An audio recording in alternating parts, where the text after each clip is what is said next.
আৰে ৰিণিকী ভূঞা শৰ্মাই যি কৰিছেতো অসমৰ ৰাইজকে দি থৈ যাব, কোনো লৈ নাযায়। এটা এটাকৈ যি কৰিছে অসমৰ ৰাইজকে দি গৈ আছে।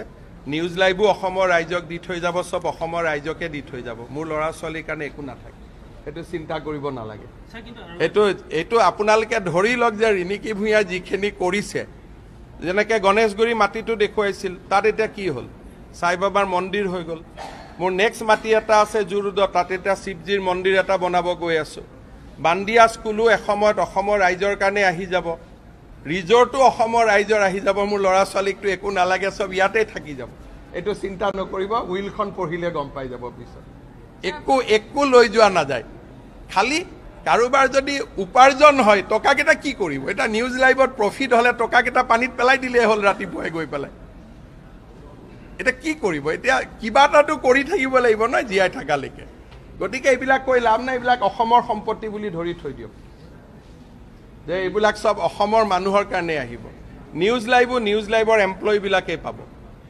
এইটো ধৰি থৈ দিয়ক যে কেতিয়াবা এইটো সমবায় হৈ যাব, সকলো নিউজ লাইভৰ এমপ্লয়ী নিউজ লাইভৰ মালিক হ'ব। গতিকে এইটো আপোনালোকে ধৰি থৈ দিয়ক। এইবিলাক কৰি লাভ নাই, আমি বেলেগ তেজ মঙহৰে বনা মানুহ হয়।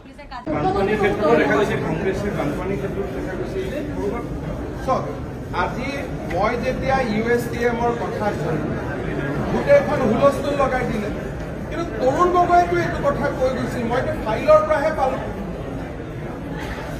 তৰুণ গগৈ ডাঙৰীয়াই কৈ গৈছে যে গুৱাহাটীত বানপানী হোৱাৰ মূল কাৰণ হ'ল যোৰাবাট। এতিয়া কংগ্ৰেছে মোক গালি পাৰে, তৰুণ গগৈ লৰাইও মোক গালি পাৰে, কয় USTMৰ নাম কিয় ললে? বাপেকে কোৱা কথা যদি পুতেকে ভুল বুলি কয়, মই কি কৰিব পাৰোঁ? চবতেতো ৰাজনীতি বিচাৰি থাকিলে নহ'ব। মুছলিম মানুহ হ'লে সংৰক্ষণ দিব লাগিব, এই ভাৱধাৰণাটোৰ পৰা আঁতৰিব লাগিব। USTMৰ মালিক যদি হিন্দু হ'লেহেঁতেন ইমান চিঞৰ বাখৰ কৰিলেহেঁতেন।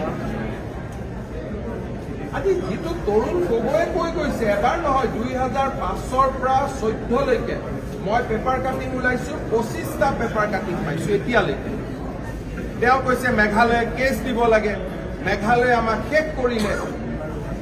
তেওঁ আৰু কৈছে, তেওঁ অখিল গগৈকো দোষ দি থৈ গৈছে যে গুৱাহাটীৰ বানপানীৰ দোষী আনজন দোষী হ'ল অখিল গগৈ। সেইটো বিতৰ্কত মই নাযাওঁ, কিন্তু তৰুণ গগৈ ডাঙৰীয়াই জীয়াই থাকোঁতে তেওঁ বাৰে বাৰে কৈ গৈছে যে যোৰাবাটৰ কাৰণে গুৱাহাটীত আৰ্টিফিচিয়েল বানপানী হয়। তেতিয়া USTM নাছিলেই। আজি এতিয়া USTMৰ মালিকজন মুছলমান সম্প্ৰদায়ৰ মানুহ হোৱা ভাবে কংগ্ৰেছে এনেকে লাগি গৈছে উদ্ধাৰ কৰিবৰ কাৰণে। যদি সেইজন মানুহ হিন্দু হ'লেহেঁতেন কংগ্ৰেছে কি কৰিলে? ইমান তুষ্টিকৰণ কৰিব নাপায় নহয়। তাত পানী আহে নে নাই? এইবাৰ পানী অহাৰ দিনাখন আপোনালোক মোৰ লগত ওলাব, ভূপেন বৰা ওলাব, গৈ পেলাই মই একেলগে তাত থিয় হৈ থাকিম, পানী আহে নে নাই চাব। মই যুৱৰাজক নকওঁ, তেওঁ পানীত ভিজিব বেয়া পাব, কিন্তু ভূপেন বৰাটো মাটিৰ মানুহ, ভূপেন বৰাটো মোৰ লগত যাব পাৰিব। বাপেকে কোৱা কথাৰ কাৰণে এতিয়া মই বাপেকে কোৱা কথাটোৱে মই ৰিপিট কৰিছোঁ, তাৰ কাৰণেও মোক গালি দিব। মই কি বেণ্ড পাৰ্টি নেকি য'তে মাৰি থাকিব মোক? এটা ঢোল এটাত যেনেকে পিটি থাকে, মই ঢোল নেকি? কাগজখিনিতো পঢ়ি লওক, নিজৰ দেউতাকে কোৱা কথাটো সন্মান কৰিব লাগে ভাই। অসমত আছে উত্তৰ পূবৰ গৌৰৱ হ'ব পাৰে, তাতে গ'লেই গম পাব যে সোমালে মক্কাতে সোমাইছে নে গুৱাহাটীত সোমাইছে গমেই নাপায়।